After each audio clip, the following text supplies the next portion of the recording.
guys, it's Sophie. So I wanted to talk to you today about some of my reading stats. So I thought I'd do a kind of shortened version this year, and I'm not going to put graphs up this time because I kind of just liked having the numbers last time. I went back and watched it and I was like, I quite like that. So I'm going to do that again this year. I'm not going to get into it too much, but I'm just going to go through some core bits that I thought were interesting and tell you if I have any goals for next year. So I read 154 books in 2019, which is less than I've read in a while, and I'm totally fine with it. I DNF'd 7 of those. I count my DNFs in my read books because I'm like, I tried. They count, as long as I didn't DNF them within like 50 pages. So if I've got beyond 50 pages, in they go. If not, not worth the time. But yeah, I don't mind that I've read less. I feel like I read a lot freer this year than I have done in other years, and that felt really lovely. So the total doesn't matter to me as much, though I did have quite a big reading slump after we moved. My reading just fell off a cliff with all the other things that we were doing, so I'm kind of looking forward to some more stability where I can put a bit more of my reading back in. The average page count for the books I read was 276. About the same as it's been all the other years. I tend to read shorter books, but I guess it's probably also about the average length of a novel. And if most of the ones I'm reading are novels, that kind of makes sense. But yeah, that was my average pages. And then I spent £719.50 on books this year. Still a lot less than any other year I've recorded it. I think I spent about £250 more last year. And probably another £500 more again the year before.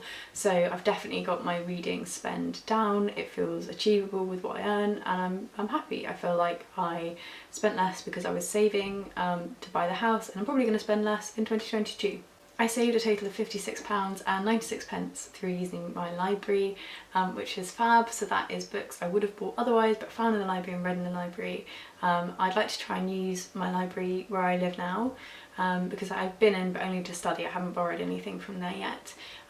It's very small, but I will kind of see how I can do with ordering stuff and how that works here, and see whether or not I can use that a bit more in 2020. And then I read fairly widely across genres, but I thought it might be interesting just to do a like fiction, non-fiction breakdown. So non-fiction was a third of what I read and fiction was 2/3 of what I read. And the other like notable thing this year was I read 12 classics, which is a lot for me. I normally don't read very many classics at all, but I listened to some classics on audiobook whilst I was cross-stitching this summer, and I really liked that. Not that I necessarily loved all of the books, I didn't love all of the books, but I really loved being able to sit down with some cross-stitch and like focus on what I was doing with my hands, and also listen to a book that loads and loads of other people have read, and I can now be like, cool, ticked off. I found that really satisfying, so I think I'm planning on doing that again this summer. I think it's a nice habit to get into, and it gave me something to really look forward to when I came home from work, to just prop myself up, do some stitching and listen to some good books. This year every book bar one that I read was adult. I read one children's book which I did very much enjoy, but everything else was adult, which I was super surprised by. I didn't think it would be quite that stark this year. I'm not mad, I'm just like a little bit shocked. Yeah, so I guess I've always read like 90% probably adult, but this year I was just like, nah, I'm not reading anything else. And then in terms of the types of books I read 32% hardback, 58% paperback and 10% audiobooks. So audiobooks up by quite a lot from last year, and that is 100% due to the fact I downloaded the app and subscribed to Scribed. I really enjoy Scribed. You get an awful lot more bang for your buck than you do on Audible, though I still have my Audible account for those ones you can't get hold of. But Scribed, you pay a fee and then you can access as many audiobooks as you can get your hands on and read within the month that you have, though they do change the books that are on there every month. So if you see something you're really interested in, like listen to it straight away, because it probably won't be there the next month. But I've really enjoyed it. I have listened to quite a few things on there, and just it's been a really nice way to be able to feel like I'm not spending so much money on things, because say I listen to an audiobook and I'm really enjoying doing that with something like my cross stitch, you only get 1 credit per month, so if I want to keep going I have to spend like another £20, whereas Scribed it just doesn't work the same way, and it's worked better for how I tend to listen to audiobooks, which is like a binge listen for a month and then not at all for a while. So yeah, really enjoyed that. I read books from 32 countries, down from last year, but last year I did around the world, so again, I'm not mad. Overwhelmingly, I read Europe and North America though, so I do need to try and make myself read more, like, books from other places. And the thing I get annoyed with myself about is the fact I really enjoy Middle Eastern and South American fiction. Like, those are some of my, like, auto-buy, like, criteria. When I see them, I'm like, oh, that sounds so good. And I don't pick them up unless I remember, and I'm a bit miffed at myself for that because I always, like, it's a bit like catnip to me. So maybe that's something for next year, but that isn't one of my goals. I've hardly set any goals this year. I have more than doubled my UK author reading, so I read 15% of authors from the UK last year, and I read 31% this year, more than doubled, yeah.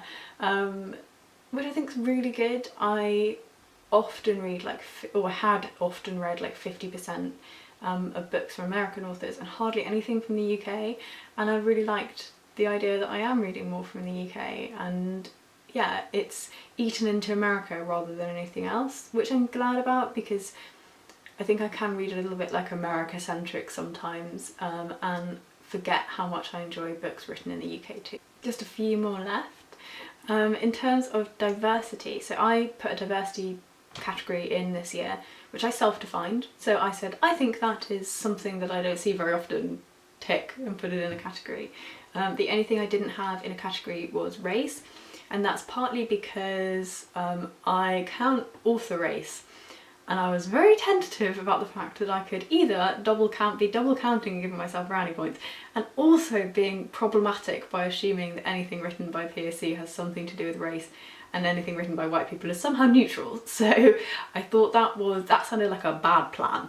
So I didn't put race in my diversity section, but I did do things like religions other than my own, and sexuality, and like whether someone was native or not, and all of those kind of things. So I did put some other things in there.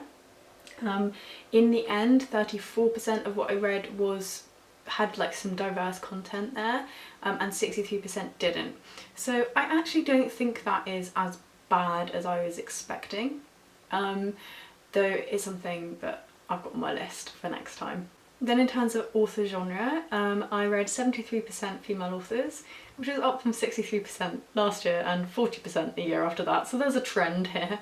I read 26% male authors and 1% non-binary authors. And then finally I have author race. I read 79% white authors and 21% POC authors. I was actually quite pleasantly surprised that my POC percentage went up from last year. I was fully expecting like it to drop and me to be a bit mad, because I did around the world last year, and because I was reading people from all over the world and they had to be born in that country, that would lend me to believe that I'd read more POC, but I actually did this year when I wasn't doing around the world. So pleasantly surprised. Still very low, I see that, don't worry, but yeah, I hadn't expected that to go up, so I thought that was really interesting. And I have a few goals. It really is a few goals for 2020. So the first one is I want to get closer to 50% non-fiction. More and more this year, like that last year, I found myself wanting to read non-fiction, and I'll read all the non-fiction I have and then be like, oh, I have no more non-fiction. So yeah, I'm going to try and get closer to 50%, which I think will be super interesting. I'm not like making it really strict, I'm just saying like, yeah, you go buy non-fiction, you really like it, that's fine, and not try and every time I buy something buy one fiction, one non-fiction, which is kind of how it works in my head, but actually I tend to pick up more fiction in terms of like hauling. So I'm just like, give myself permission to buy as much non-fiction as I want within the realms of my buying ability. And then the next one is to increase the diversity of the books I'm reading. I'd quite like to try and read more queer authors, or like queer based books, and I will say in terms of my diversity it had to be like a main character or a main plot point. It couldn't just be like my friend of a friend is gay, but I'd like to try and do more of that next time. I also think it'd be cool to read from people of other religions. I'm atheist, so like any religion is not my religion, but I grew up Christian, so I'm kind of like anything but atheist and Christian, though I will say, I don't know that I ever really read people who, like characters who are noted as an atheist without them being an arsehole. So I'd kind of be interested to read some of those perspectives too, if you know of them. And then I had a question about gender. So my gender split is mostly female authors. I didn't track whether someone was trans or cis this last year, but it's something I've been interested about, because going through my like diversity, there was definitely characters or authors who were trans in there, and I haven't captured that anywhere other than in the diversity tab. And I just wondered what you guys thought, because I kind of kept it as male, female, non-binary because it's about how that person identifies. But then I was also thinking, yeah, but that could mean that you kind of hide the fact that you've only read cis authors. So what do you think? Is there a way that you think is more helpful? I'm unsure. I've kind of been thinking about it, and I'm not sure, because arguably I could use my diversity and keep that as like trans author, rather than just saying trans as in trans content or trans main character. I'm not sure. Tell me what you think. And if you are trans, I'd love to hear from you in particular about what you think is best. Because I always just try and be mindful about the way I'm tracking these things and be mindful of my reading. So that's a question for you guys. And then my last goal is I really want to continue to pre-order books.